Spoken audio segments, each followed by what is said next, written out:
Hi, everybody. Well, we have a real treat. I know I've said that before, haven't I? But Ray and I both are so delighted in our guests that we've been talking to and learning from, and have been so generous in how they have shared their stories with us. And our guest today is no different. It's PJ Dixon. Oh, I beg your pardon. It is DJ Dixon. That's right. I was going to say Nixon. I thought, no, that's wrong. I have friends that I call them a different name, but that's their name to me. So Well, anyway, the truth is, I've always just been called PJ anyway, since before I was born. So I don't even use my last name most of the time. Sounds good. yeah, I agree with that. So PJ, we forget about the surname. He doesn't need a surname. He definitely doesn't need a surname because he knows exactly who he is. As he has said yes to life in more ways than one, as what this summit is all about, saying yes to life and empowering yourself and trusting yourself. That doesn't matter what you do, you can do it. So as you know, I'm Vicky and this is Ray, my partner here, who will be talking as well today. And I'm going to initially just read a short bio of PJ's. I'm going to read it because I can't remember all the things he's done, and it's hard to believe he's done them all. So I'm going to read it, well, nearly word for word. PJ is a lifelong motivational speaker and an international transformational coach, and one who focuses on results. Despite his disability, which is expected to take his life by 7, he chose to live and to live well. PJ truly lives an extraordinary life. Now, this is just the list that I could not remember. Sailing, outdoor skydiving, indoor skydiving, trapezing, zip lining, hiking, mountain climbing, snow skiing, water skiing, aqua jetpacking, and the list goes on, and I'm puffed out just saying it. He's a former wheelchair athlete, international traveller, amateur watercolourist, founder of 2 non-profit organisations and 4 disabled sports programs, a published author, 10th degree black belt, martial arts and women's self-defence instructor, and meditation teacher. Additionally, PJ has been inducted into the National Hall of Fame for people with disabilities, and he was nominated to carry the Olympic torch through Tucson in 2002. Wow. It's sometimes a little humbling to hear your own bio. And so normally I'm like, oh, did I have to say all of that? I mean, it's true, but today I just smiled and I just drank it in. I was like, yes, that's me. Yes, that's me. And part of it is because if I'm honest, I'm growing too, like everybody else is growing. And so I had one of the best coaching calls that I've ever had this morning with a spiritual and life coach that Oprah suggests.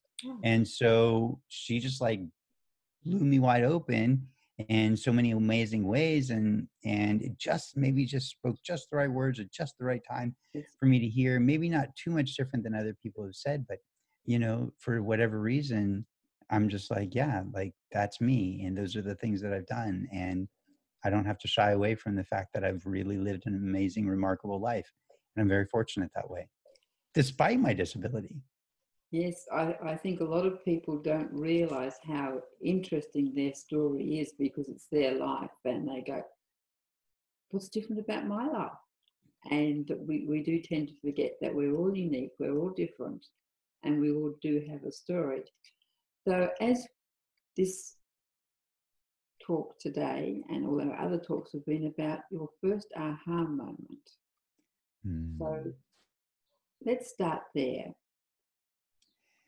So when you ask for my first aha moment, there's a couple of things that pass through my head, but the one thing that's common about all of them, really, truthfully, is that they're all spiritually based.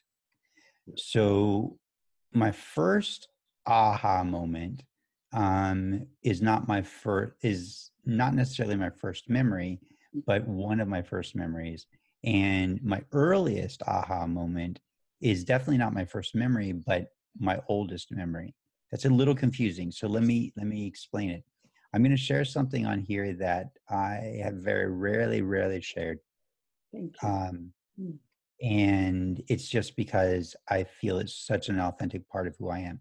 So the first one I have shared a lot, and it's when I was 5 years old. I was standing outside with my two little friends, Todd and Kim, and I can remember their little faces, and I can remember where they lived in comparison to me, And I'm 5 years old, and we're outside, and it's a sunny spring day, maybe summer, either one, and I remember telling them, we were even standing next to a light post, I can even remember. And I said, see that bush? God is in that bush. And see that grass? God is in that grass. And God is in you and God is in me. So that makes us brothers and sisters. Where did that even come from? I wasn't raised in the church or the synagogue or the temple or the mosque. Excuse me. That's just who I am, who I was. My mom said that when I was about 3 years old, I said, Mom, why does God have so many names? And she said, what do you mean? And I guess I was like, well, we call him this and we call him this and we call him this. And she was like, I don't know how to answer you. And so then the second, which was a profound awareness and epiphany for me, was the one that I haven't shared a lot. I have begun to share it more, but I haven't shared it a lot, is that, and people are not probably going to believe me, and that's okay. This is just my truth, just like we were speaking before we started recording, that people are allowed to say whatever they need to or want to in our homes. Obviously, we want them to be kind about it because it's their opinion and their truth. So I had a vision where I remembered creation. And in that memory of creation, I woke up. And as I woke up, what I noticed was, and I don't have any memory of anything on my left side, just everything on my right side and everything in front of me and a little bit above me. And what I saw was, how if you turn an egg carton upside down, you've got like sort of these bumps, right, that are in like a pattern. What I saw was this sort of thing going all the way out as far as you can imagine or even see even further. And I knew it was equally far behind me. And it was like sort of up and around a curve, because when I looked out in front of me, what I realized was all of these souls that hadn't woken up yet, they were in essence all souls that just hadn't come on. I always say come online. They hadn't come online. They hadn't woken up yet. They were slipping towards the abyss. And as we were all slipping towards the abyss, I had woken up, and I immediately, with everything in me, I reached out as far as I could on my right side. And it's not like an arm reaches out. It's more like intention reaches out. And my intention was to reach out and hold them back, to protect them so they didn't slip into the abyss. I knew nothing about anything else. I just knew that all of these innocent souls were slipping towards the abyss. And it was everything that I could do to protect them and hold them back. And for me, that defines who I am. And then if we couple that with just the fact that I've been named 4 times in my life, and every single one of the names translates as some version of love. So that's just who I am. Wow. Thank you for sharing that. Yes. That's amazing. Thank you. And more stories are coming out from people of, like you say, you might not believe me. Yeah. But when you feel into a personal story, a deep personal story like that, and that person, as you are, PJ, is brave enough to share it and possibly take flack from it, but know deep within that is your truth. Yes, unquestionably. I can feel a resonation with of what you say. Goosebumps. Yeah, it's goosebumps. And I'm sure people out there will be feeling exactly the same thing, because this is what we are all about. Can I add one piece to that? Please. So not only did I feel this overwhelming love and compassion and concern and regard for the souls that hadn't woken, there's one thing that I forgot to mention, was the profound pain of feeling as if we were being ripped from God. As if, you know how a bumblebee, when it stings, its stinger, the back end of it is a barb. And so it tears its guts out of it, and the bumblebee dies. So that's exactly what it felt like to me. Like in my heart, in my consciousness, in my awareness, it felt as if we were being ripped from God. And it felt as if our guts and our insides were being torn from us. And yet I had enough concern and regard and love and compassion for these souls that were not online. I was the only, aside from what was going on in the abyss ahead of me, I was the only one that was awake. And within eyeshot, I couldn't see anyone else that was awake, except what was going on in the abyss. So oh, I think we can wrap it up. and that being said, like, people are going to look at that and they're going to think, oh, he's Christian, and that's not the case. Like, I'm not necessarily not Christian, but I'm also not Christian. Like, I'm also Buddhist, and I'm also a Vedantic practitioner, and I'm also, Muslim, because it says, in the Quran, if you submit to the will of God or submit to the will of Allah, then, you're Muslim. And I'm also biologically Jewish because of my mother's line and my grandmother's line and my great grandmother's line, so I studied religions in college, and I've been speaking about God since I was a little guy. And I remember sitting on my bed at 9 or 10 years old and praying and crying. And again, remember, I wasn't raised in the church or the synagogue or the temple or the mosque, and I'm crying on the end of my bed, and my mom didn't know, my dad didn't know. I'm crying because somehow I got into my head that I realized people were suffering all over the world, and it broke my heart. And I remember crying and saying, God, give me their pain. I'll carry it. Give it to me. I'll suffer for them so they don't have to. I'll carry it. And the one caveat that I had, I remember I was a boy. I was like, God, I hate to say this, but just please let them know that I took it. Like, it doesn't matter that they know that I took it, but I want them to know that I took it, not because I want them to try to take it back, but just so that they knew that somebody took it. Like, I was really confused about like why did they have to know? And like, as I look back now, it's because my innate characteristic is that I have a need to feel significant. And so I think that innate innocence was like, I want them to know that I took it, but I don't need them to come back and try and take it back. I don't need them to like thank me. There was none of that need. It was just, I just wanted them to have this sense of relief, like, oh gosh, like, oh my God, I feel so much better.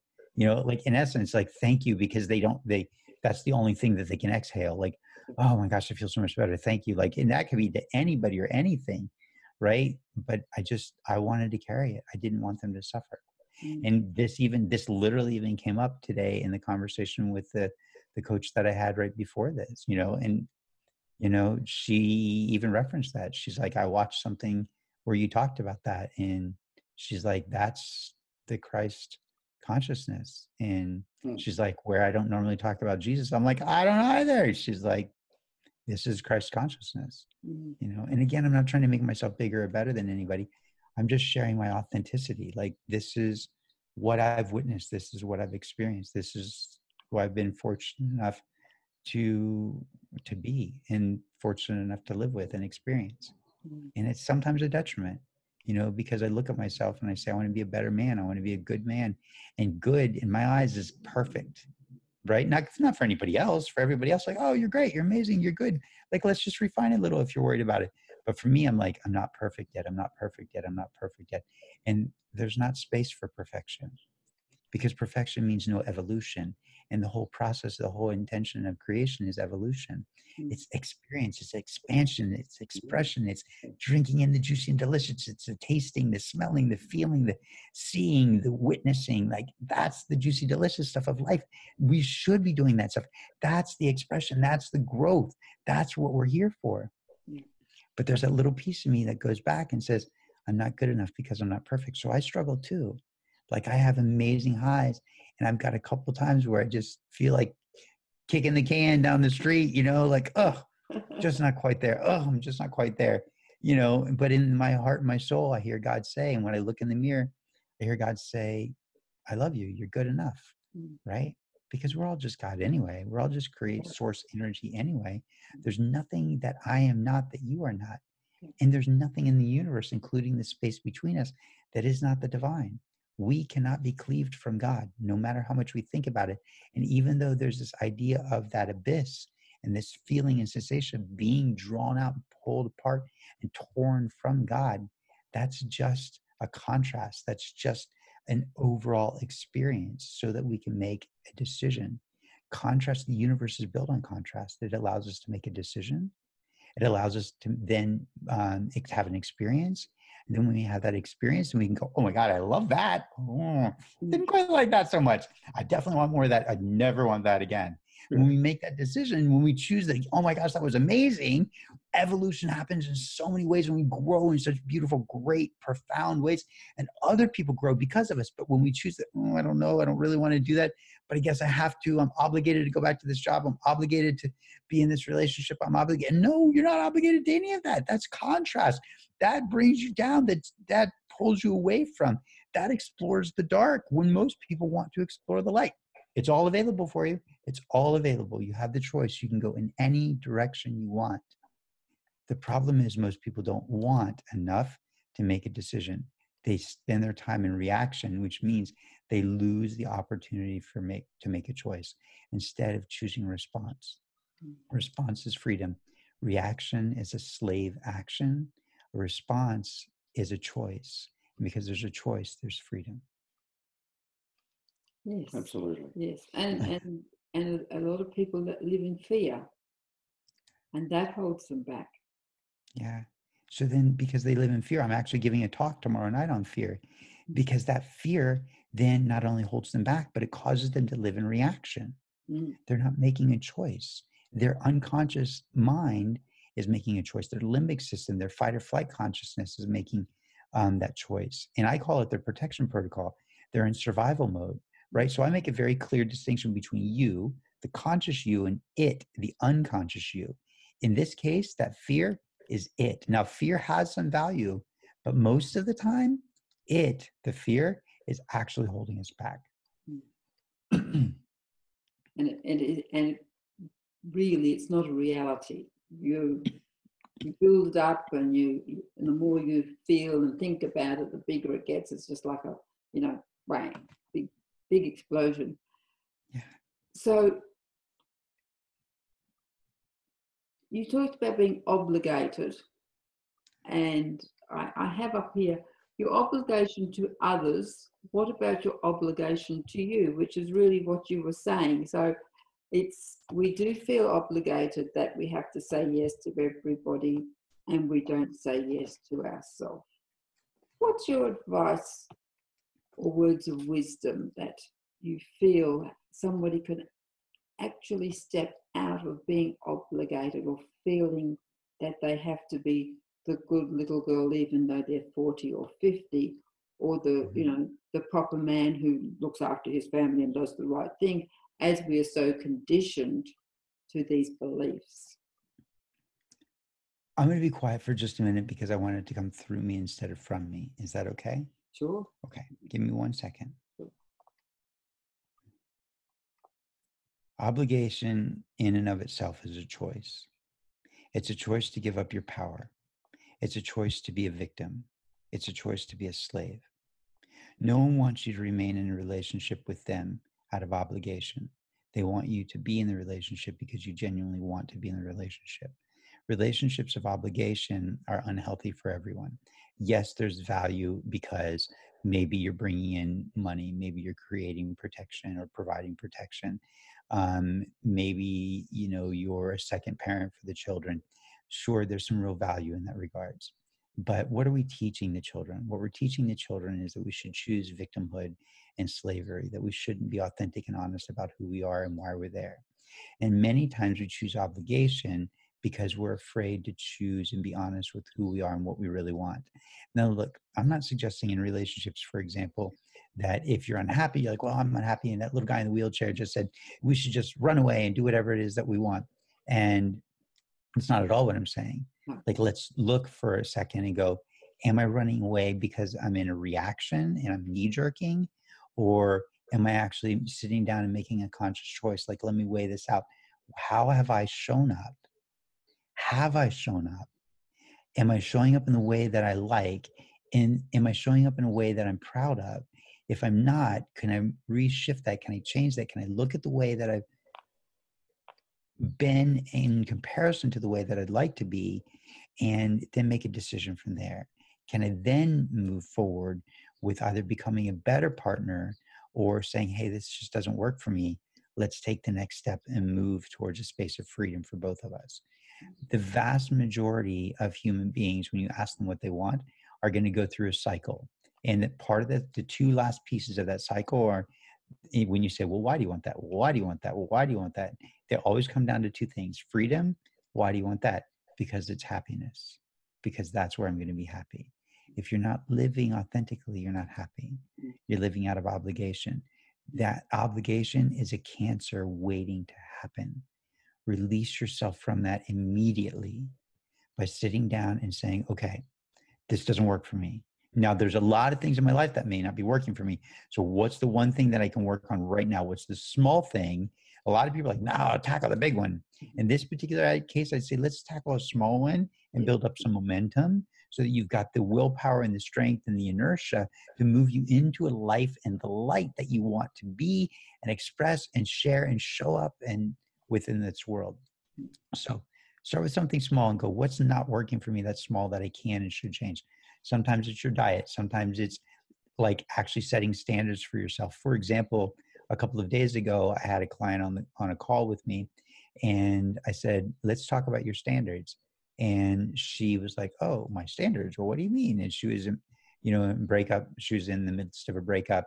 And so we talked about her setting standards for gentlemen that are going to come into her life, standards for her own clients, for her own business, standards for how she wants her son to be in the world. And we had all of this conversation, and I sort of like talked her around, asked a few questions, and you might say that I had tricked her just a little bit to get to the point where she said, oh, and the light bulb went on in her eyes and her brain like overloaded with like energy and understanding. She goes, oh, I don't have standards for my own life. And I was like, exactly. Got it. So, and then 2 days later, I got on a call with her again. And this was Sunday. And so when I got on a call with her a couple of days ago, that's when I said, so what took you so long to write your standards? Because, I'd given that assignment to her, I don't know, 4 or 5 days earlier. And she's like, oh, busy. And I was like, it's because you don't have standards for how you show up for yourself. And she just stopped dead in her tracks. And she was like, oh, I don't have standards for how I show up in my life. I let my life rule me. I let my life throw me around. I let my life tell me what to do. I don't actually control my life. Yeah. I'm a victim. I'm a slave. Like everything is being done to me. And I just smiled and nodded my head. And I said, exactly. That's why you have standards, because you get to change your life. You get to change your life. You get to live the way that you want to live. You're allowed to, you're supposed to, you're encouraged to, you're wanted to. That's where evolution happens. If we're living out of obligation, we just live darker and darker and deeper in that cave, right? We're not getting out. But the moment you get out, all of a sudden, whoa, I see everything. I see clouds and sky and trees and wind and smell the flowers and taste the food and have that romantic relationship and the hugs and the kisses and the frolicking. I don't care. The running and the skipping and the swimming and the jumping and the skydiving and the rock climbing. That's and the laughter and the food and the joy and the drinks and right. Like all of a sudden life becomes technicolor. All of a sudden it becomes 3-dimensional. All of a sudden it becomes a part of you. Like all of a sudden you can breathe again. Why? Because you're living authentically. Because you're coming from a place of integrity, because you're like literally letting your soul cry, like guide you. Otherwise, if you're sad, if you're depressed, if you're hurt, if you're confused, all of these are just ways of getting the soul or having that the soul is trying to get aware of, or get to your consciousness, right? Just like Facebook, I can Facebook you, or I can send you a message on Instagram, or I can send you an email, or I can text you, or I can pick up the phone and call you. right? So there's all these different ways that we have to connect with somebody. The soul does the same thing by sending out depression and frustration and sadness and confusion and irritation. All of those are your soul crying out for you to pay attention. Pay attention. You're not where you want to be. You're not living the life you want to be. You're not living the life you claim that you wanted. You're not stepping up and doing what you promised you would do. Your soul is crying out for you to carry through with that promise, with that commitment to it. And this physical body that you're in is just a lower vibration of the higher vibration of your soul. There's no difference. It's still the soul. It's still the expression of your authentic you. It's still the expression of the divine, because even higher than your soul is God. There's nothing in the universe that is not divine, including your physical body, including your consciousness and your unconsciousness. It's just showing you that contrast. And that's the way I've had to live my whole life. I jump out of planes. I can't even lift my arms. You saw me drink out of a cup by holding with my teeth a second ago.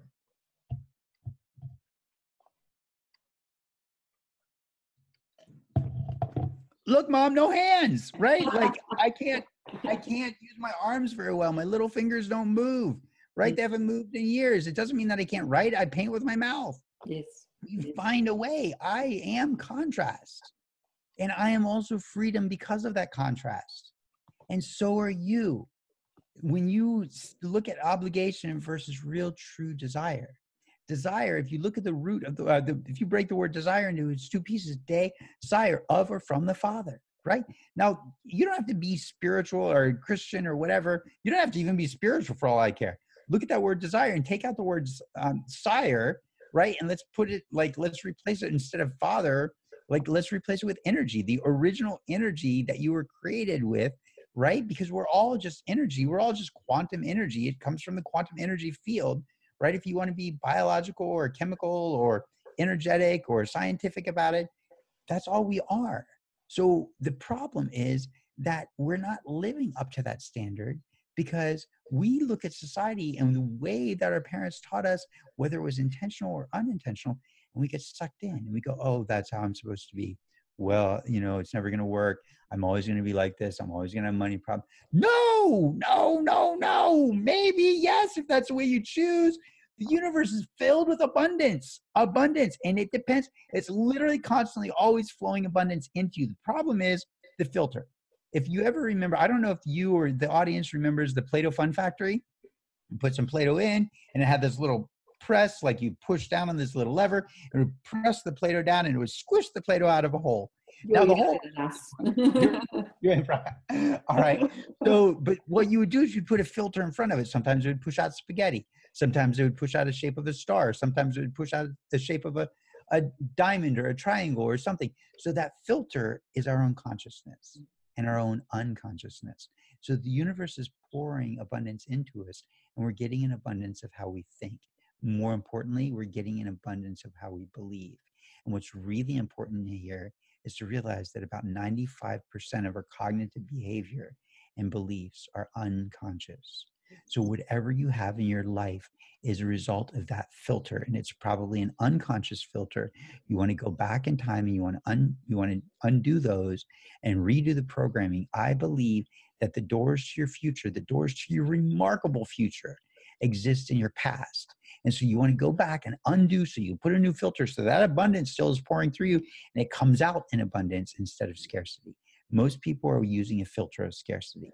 And if you'd like, I'd love to talk about the reason that the doors to your remarkable future are in your past, if that's of any interest to you. I just know that I get super excited and I can talk for an hour all by myself. And this should be a conversation, not the PJ show.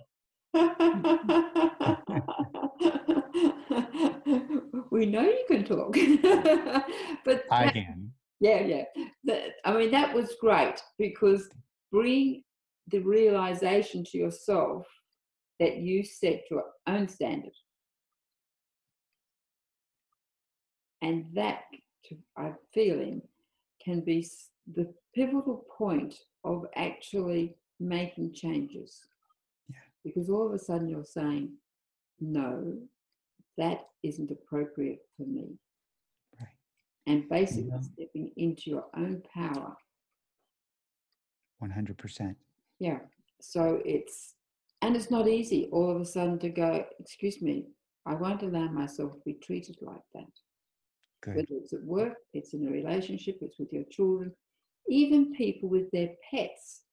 Quite often you'll see the pet is owning, well, they do own us, but you know, How's they that? You they are a cat. always, You are a cat owner, or you are owned by your cat. We know yeah, the truth. yeah. But you still have boundaries for your cat. Like ours, every night has to go to its own bed and has its own door, etc., etc. And she will get up literally, and she must take a running leap down the passageway and bang on the door.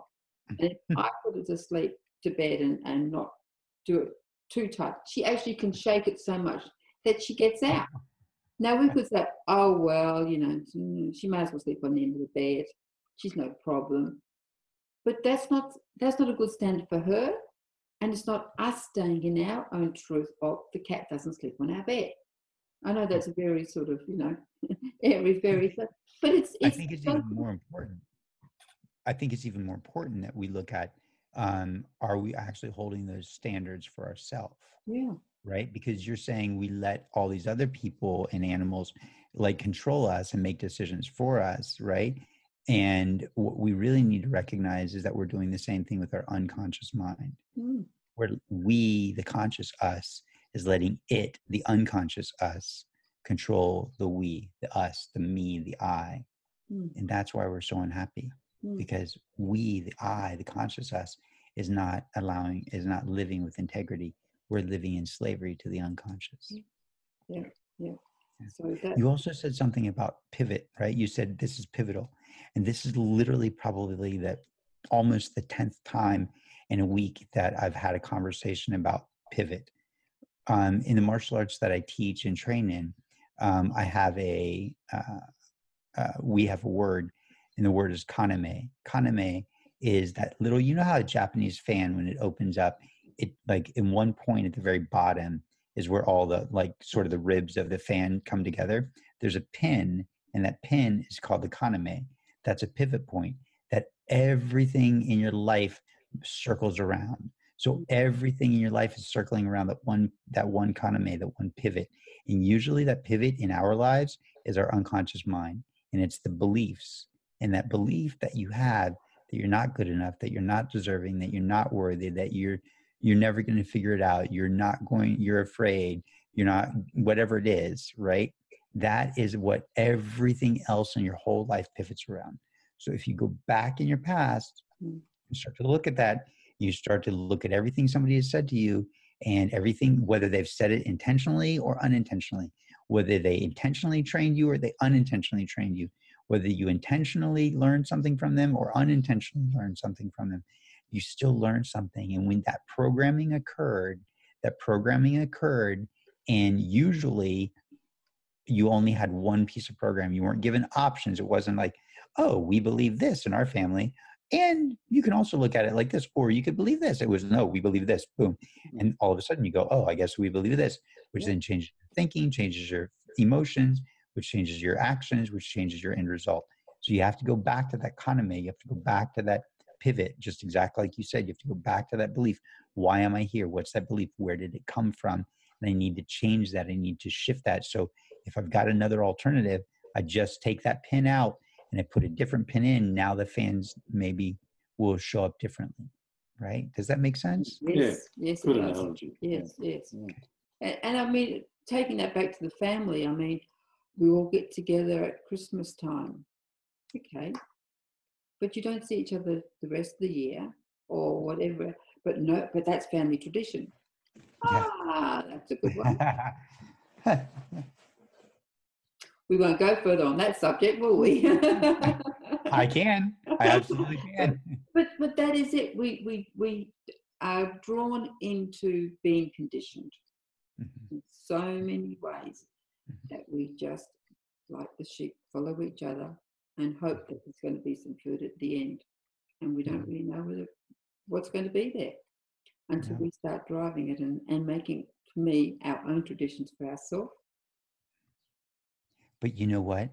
Yeah. If you give me two people and you give me one person who is lack-minded and lives in scarcity, in fear, in limitation, then I can predict where their future is going to be at the end.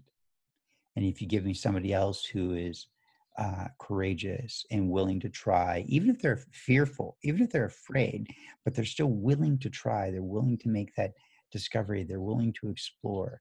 Although I might not be able to project the trajectory of that particular life because they may have so many interests, what I can project is that they'll be happier throughout the rest of their life. And on their deathbed, they'll be like, wow, this was an amazing ride. This was so much fun. I'm so glad that I did this. Gosh, I wish I'd get another try. Maybe you do get another try, right? Maybe you do. And the point is that you can really project where the person is going to go if they're limited, because their movement is so slow. If there's any evolution and any growth, it's really minute. That's real easy to project because you're like so close to where you were 20 years ago. You know, you haven't made a change, but it's the people that go, I'm scared, but I'm going to do it anyway. I don't know. I've never done it before, but I'm willing to try. Then you go, I have no clue where that dude is going. That guy is crazy down in such a good way, right? She is a free spirit. You're never going to be able to tie that girl down. Where is she going to be at the end of her life? Who knows? But I guarantee she'll be happy. I'm saying. And the love that a free person shares is significantly richer and deeper and more authentic and more sincere than the love that somebody who is living in lack and scarcity shares. Now, it doesn't mean that the person that's living in lack and scarcity can't love deeply and profoundly. It just means that there's a different quality to it. One, the primary difference is that the free spirit, their love, although it might be deep and rich and true in the same way, will also inspire other people to become free. The other one will just let the people know that they love them, and it's sort of like limited and quiet, and it's kept in, you know, in this like realm, in this family, and it's only so big. It doesn't mean that the depth of their love is not deep. It just means that it's not expansive. It's not free. It's not like, go out and do something crazy, go have fun. And you don't have to jump out of planes like me. You might just simply like to just sit in your backyard and drink tea and read a book, right? But if you're not sitting in your backyard and drinking tea and reading that book because I have to do this and I've got to do that and I need to do this, if you're not nurturing yourself, then pretty soon you're not going to have enough to nurture someone else. Even a mother, a pregnant mother, or a mother who's just given birth and is nursing her child, if she doesn't eat, if she doesn't feed herself, her breast dries up, and then the baby doesn't eat either. And this is the same with your family. If you don't nurture your own soul, you can't nurture the souls who are so thirsty and lost and in the dark. Yes, you said a word before, and I do not like this word at all, and that is, you use the word busy. People are busy. To me, that's the biggest cop-out word. It's a bit like can't. I can't do it. Yes. Or try. If someone says try to me, I just wipe it off. I go, they're not going to do it. I really do. Yes. You know. But anyway, that's my soapbox. And busy is one of my soapboxes. I just think when people say, oh, I'm so busy. Well, just go and die. They're busy because they're obligated. They're busy because they're operating out of obligation. And I'm guilty as charged. I get in that space sometimes too, but I realize it's because I'm not doing what I want to be doing in those moments. I'm doing what I feel like I'm supposed to do and have to do. Yeah.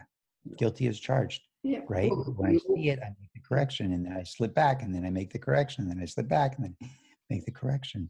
We all get to grow. Yeah. And I think a lot of it is too, that we get busy so that we don't really have to stop and go in here.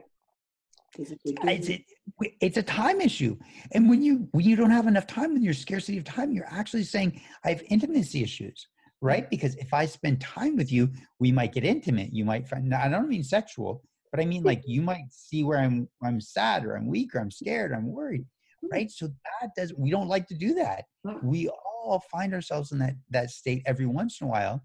And so the more open and honest you are, the more authentic you are, the more that you live from this space of integrity, the more natural you become with sharing with people and talking with people, the less busy you become and the more time you have for people, because that level of intimacy, you're already connected with it within yourself, right? Yeah. And I feel when you are with those relationships, the other ones don't come into play because you're not looking for something outside. You're more internal. within those relationships. Yeah. There was a word you used before as well, and that was disabled. Mm. Now, we can definitely say there's lots of things you can't do. We can definitely say there's lots of things you do. But we do know that you don't get in the plane by yourself and you don't strap things on yourself in that aspect. You obviously have assistance and need it. So Sure. I remember my niece at a very, very young age looking at this lady in a wheelchair and mother saying, don't stare.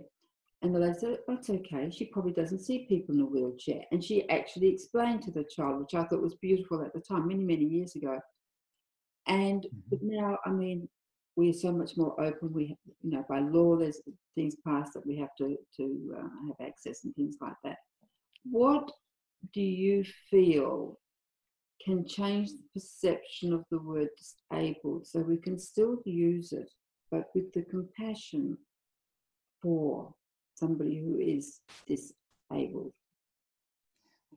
I'm not necessarily sure that we need compassion different for somebody who's disabled than we have in the need for compassion for anyone around the world, of any age, of any gender, of any sexual orientation, or any religious preference, right? And so I don't care about the word disabled.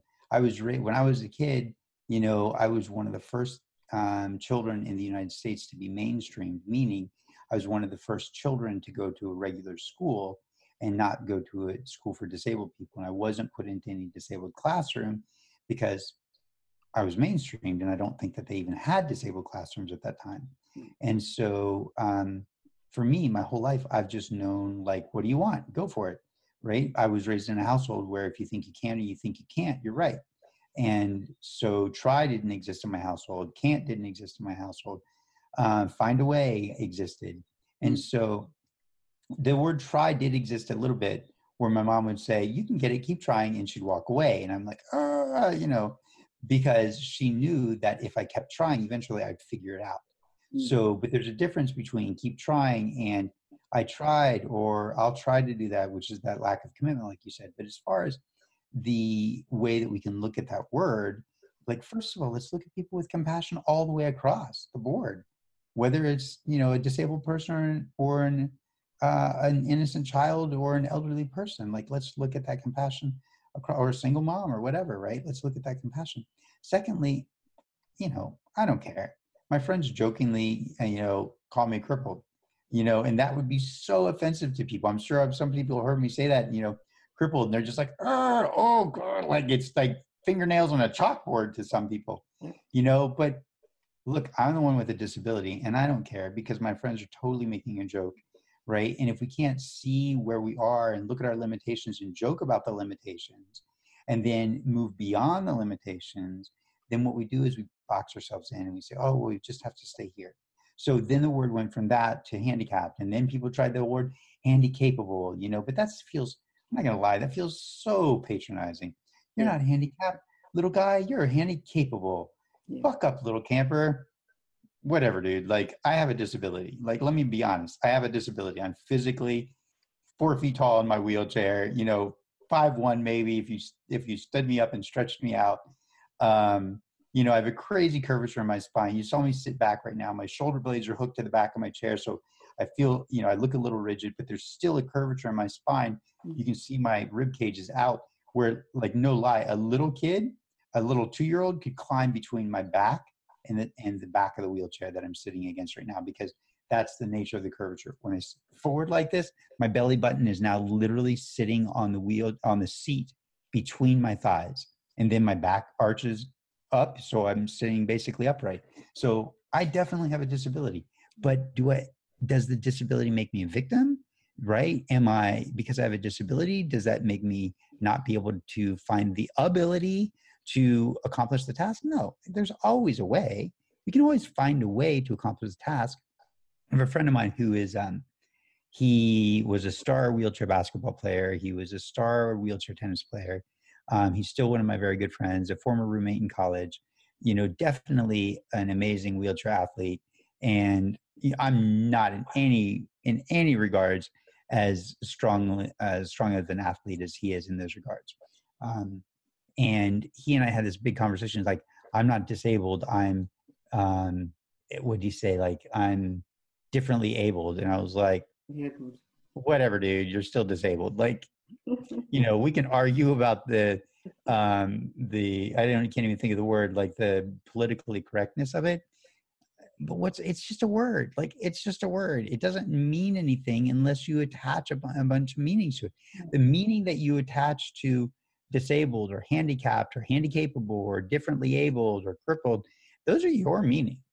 They may not be my meanings at all. Like, my friends call me crippled, and I'm like, I just laugh, because it does, like, I would never want them to say that to somebody else who genuinely had a disability, because I don't know what their meaning is. But for me, I don't care. Like, it's a joke between us, right? And it's the meaning that someone gives that word or that action or that tone of voice that carries all the problem. The problem is not outside of us. The problem is what's going on inside of you, how you're receiving that, how you're thinking about that, how you're responding, not even responding, how you're reacting to that. That reaction is a slave action. A reaction is a slave action. A response is a choice. There's freedom. I respond. I choose to respond in a way that finds the humor in that. I don't care about the disability. Sure, once in a while, like, gosh, I wish I could walk because I want to be able to do this. I joke and say I want to walk so I can get Heelys. Do you know what Heelys are? The tennis shoes that have little heels with little wheels on the heel. How ridiculous is that? I want to walk so I can get on wheels again. That's the dumbest thing in the world. But I'm not lying. Like, that's one of the reasons I want to walk, because I want to get Heelys. They look so fun. Right? It's just ridiculous. I want to walk so I can get on a bird, like those little bird scooters, the little adult-sized two-wheeled scooters that people ride around and again, I want to walk so I can get on wheels. That's crazy talk. You know? I also want to walk because I want to be able to climb, right? I want to walk because I want to surf, but I'm going to find a way to climb, and I'm going to find a way to surf. I just haven't. I climb when I'm on somebody else's back, right? I've done some rappelling on somebody else's back. Excuse me.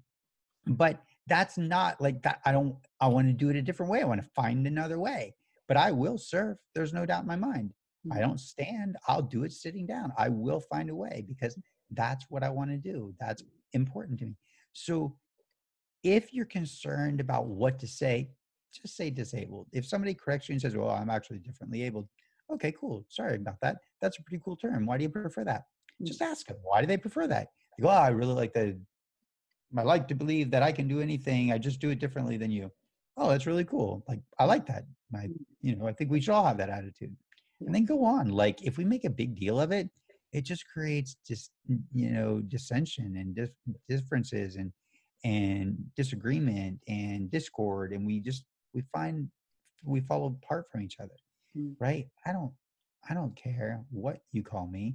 What I care is, how do you speak to me? Right? I care about the intention in your heart. I care about the generosity and the love and the tenderness and the humor and the kindness, right? While my friends might joke, they're still inspired. While they might joke, they still will lift me up and help me. While they still joke, they still push me and say, get up, stop crying. You want me to treat you differently? No, we need you to be better so we can be better, right? I'm almost in tears now thinking about some of my friends holding me to that level, because they need me and I need them. We are interdependent. We stand together. We can never stand alone. We can never be cleaved from each other. We can never be separated from that which is, and that is divine. We cannot be separated. Call it whatever you want to call it. Disabled, handicapped, God, source energy, whatever. Right? Those are all just words that you've already given a meaning to. We're just looking for words so we can communicate a feeling and emotion, so we can get connected and aligned and move in the same direction. It's all about connection. Connection comes from heart conversations, not from politically correct, obligated language. Exactly. Boom! Mic drop. Exactly. Wow. It is the connection, and we are so grateful that we've connected with you, and I'm sure our viewers are really have got a lot out of today. You might have to listen to it a couple of times because there's many, many pearls of wisdom there. Thank you. As most things, they seem to come towards an end, as our show is today. And PJ very generously is going to give you his time. Absolutely. Would you Absolutely. like to tell our viewers how they can chat with you? Yes. For me, I believe, and I love this, but I believe that we get more from a free gift if we get to talk to a human being. It's great and wonderful if somebody gives us like free videos, and I do that sometimes too, or a free PDF, and I do that sometimes too, or all these other things. That's all great and wonderful, and it's helpful and juicy and delicious and wonderful. But sometimes people go, I just want to talk to a human being. Like, can I just talk to a person? Can I just tell you like where I am, because I'm stuck and I'm confused and I just need to climb out of this hole that I keep falling in, and I don't know why. But every time I climb out, I turn around and I walk right back into the same darn hole. And I know it's there, and I know I'm going to do it. And I say I'm not going to do it, and I turn around, I step into the hole again. And so it would be really helpful if somebody could show me another way or turn on the lights for me in a way that allows me to realize, oh my gosh, I have options, I have choices, I can make a different decision. Absolutely. So I like to take the opportunity to give away a 20-minute free call with me called Discovering True Love, because a lot of times I work with people around their love life, couples or, single people or self-love. But the idea really more than anything is let's identify the contrast in you. Where are you really struggling, so that we can identify what you really want in comparison to the contrast that you're experiencing. Because remember, contrast is two sides of the same coin. So maybe you just need to talk to somebody to learn how to flip that coin over and make a different decision and make a different choice. So jump on a call with me for 20 minutes. That'd be amazing. I would love that. And I'm sure people will, because it's just listening to what PJ has been sharing with us today, you can see he's got a lot of genuine, authentic compassion. Lots of words we could use to describe how he could just listen and give you those pearls of wisdom. Yep. Thank you. Thank you so much. It's really my honor to be able to call you both my friends now. And I think you're delightful and beautiful and loving and kind. And there's just a peacefulness about both of you that has enriched my life. So thank you for the opportunity to be here and support you and all of your audience. And even though I don't know the audience, I still love all of you too. I may not know you, but I have love for them. That's the wonderful thing. We don't know everybody, but we have a connection. We always have that connection. And I think if we walk down the street and think, I'm you, I'm you, I'm you, I'm you, I'm you. Oh, wow. And remember to keep smiling as you walk down the street. Yes, absolutely. And when you look in the mirror too, same. Right? Oh, yes, look in the mirror. Same. That I found as a therapist, I ask people to do that. It is one of the hardest things for people to actually look at themselves in the mirror. Yeah. So that's a good piece of advice. I'm so sorry I interrupted you. Please go on. So that's a good piece of advice. Yeah. I know that when I was a boy, my mom used to joke and say, PJ doesn't need toys. He just needs a mirror. And like I was looking in my ears, I was looking in my nose, I was looking in my mouth, I was looking in my eyes, I was making facial expressions, I was talking to myself, right? And I literally would sometimes ask myself, who are you? Like, what are you? Like, this is so, like, there's something in there. I felt like I wanted to knock on my own head and say, knock, knock, knock. Like, who's in there? Like, where are you? Like I know there's more. This shell is just like, how did I think about it? I was like, this shell is like it's a trick, right? It's like, I know there's something deeper. I know there's somebody running the controls back there. And I wanted to like open my head and look in and climb in and be like, hey, who's back here? Hello, hello, hello, hello. Is there anybody in here? I was looking for the wizard behind the curtain. Pay no attention to the man behind the curtain, from Wizard of Oz. I was looking for that. My whole, like, You know, in some cases, I still am. Yeah. You know, in other cases, I can just sit in presence and know that I am. Listen to what I said. In some cases, I still am.